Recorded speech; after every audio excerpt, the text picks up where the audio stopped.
Assalamualaikum warahmatullahi wabarakatuh. Kami dari kelompok 4 Teknik Komunikasi Perencanaan kelas A akan menyampaikan hasil pemaparan laporan penelitian kami terkait potensi wilayah Kecamatan Gedong Tengan. Sebelumnya, saya akan memperkenalkan anggota kelompok 4. Yang pertama, Diah Wulandari dengan NIM 08201018. Yang kedua, Eksana Sagnasia dengan NIM 08201028.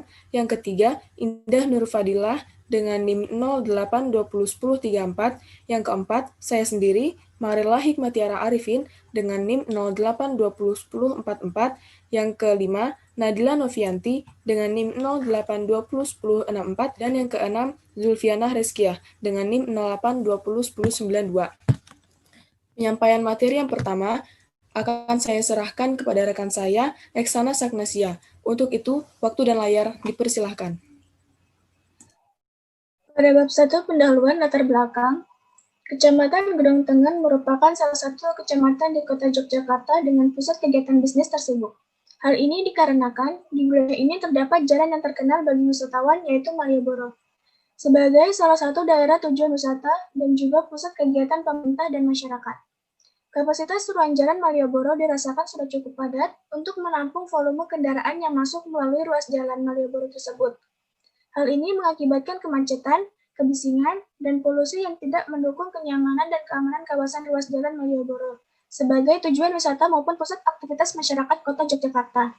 Pertumbuhan lalu lintas yang terus meningkat tidak sebanding dengan pertumbuhan jaringan jalan, mengakibatkan penurunan kinerja jalan serta kenyamanan bagi pengguna jalan itu sendiri, sehingga ruas jalan ini perlu diperhatikan terutama pada kelancaran arus lalu lintasnya. Next.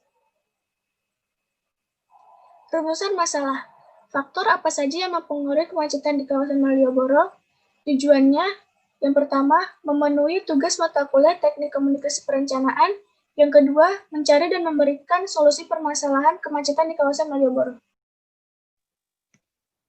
Selanjutnya, gambaran umum Kecamatan Gedong Tengan. Berdasarkan letak geografisnya, Kecamatan Gedong Tengan terletak pada 7 derajat sampai 8 derajat lintang selatan dan 11 derajat sampai 11,1 derajat bujur timur dengan luas wilayahnya 0,96 km persegi. Kecamatan Gedong Tengan memiliki batas di utara dengan Jalan Gowongan Kidul atau Kecamatan Jetis, di timur dengan Jalan Malioboro atau Kecamatan Danurejan, di selatan dengan Jalan Pajaksan atau Kecamatan Gondomanan dan Kecamatan Ngampilan, di barat dengan Sungai Winongo atau Kecamatan Tegalrejo. Kecamatan Gedong Tengan terbagi menjadi 2 kelurahan, yaitu Kelurahan Sosro Menduran dan Pringgokusuman. Kelurahan Sosro Menduran merupakan kelurahan terluas di kecamatan ini, sedangkan Kelurahan Pringgokusuman memiliki jumlah penduduk dan tingkat kepadatan penduduk tertinggi.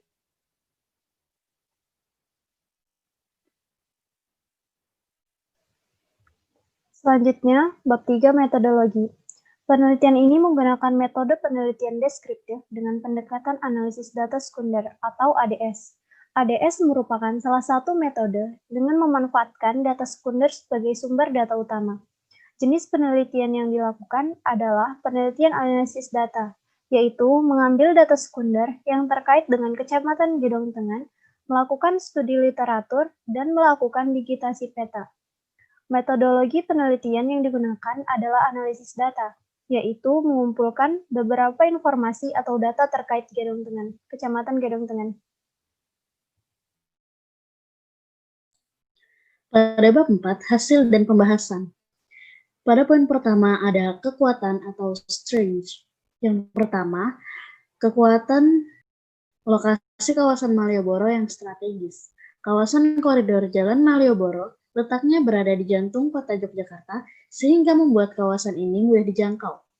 Hal ini didukung dengan lokasi Malioboro yang dekat dengan stasiun kereta api, bandar udara, dan terminal bus, sehingga memudahkan wisatawan atau pengunjung yang ingin mencapai kawasan Malioboro.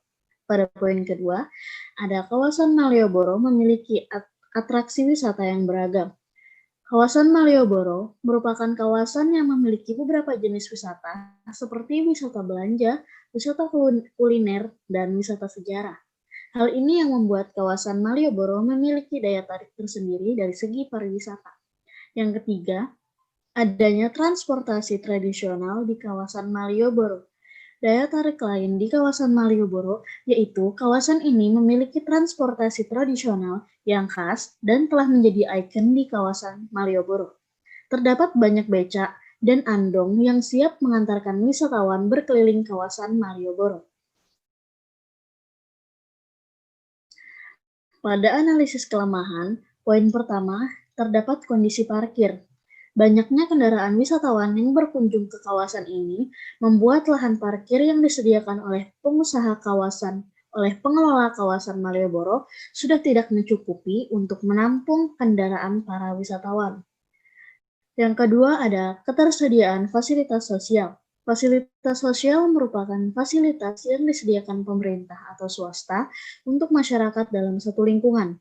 Fasilitas sosial sangat dibutuhkan pada kawasan Malioboro adalah tempat ibadah, terutama masjid dan toilet umum. Yang ketiga ada kondisi pedagang kaki lima atau PKL. Pedagang kaki lima merupakan ciri khas serta daya tarik tersendiri bagi Malioboro. Namun, jumlah pedagang yang terus meningkat membuat kawasan Malioboro semakin padat dan sesak. Pedagang kaki lima yang berjualan di sepanjang kawasan Malioboro, jumlahnya tercatat mencapai kurang lebih 2.500 pedagang, termasuk pedagang cenderamata dan makanan.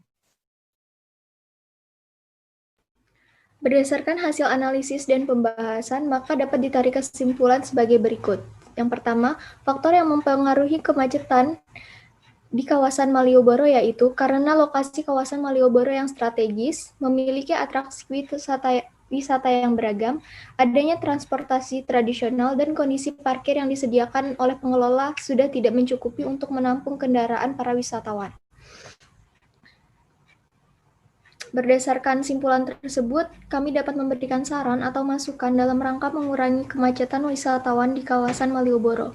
Yang pertama, pemerintah dan pengelola kawasan Malioboro membuat kebijakan dengan pelebaran kawasan serta jaringan jalan dengan membatasi kendaraan berdimensi besar yang masuk ke kawasan Malioboro. Yang kedua, pemberlakuan sanksi bagi wisatawan yang memarkirkan kendaraannya di koridor jalan Malioboro.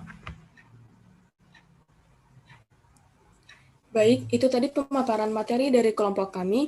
Demikian akhir presentasi ini. Semoga ilmunya bermanfaat untuk kita semua. Kurang lebihnya mohon maaf. Wassalamualaikum warahmatullahi wabarakatuh.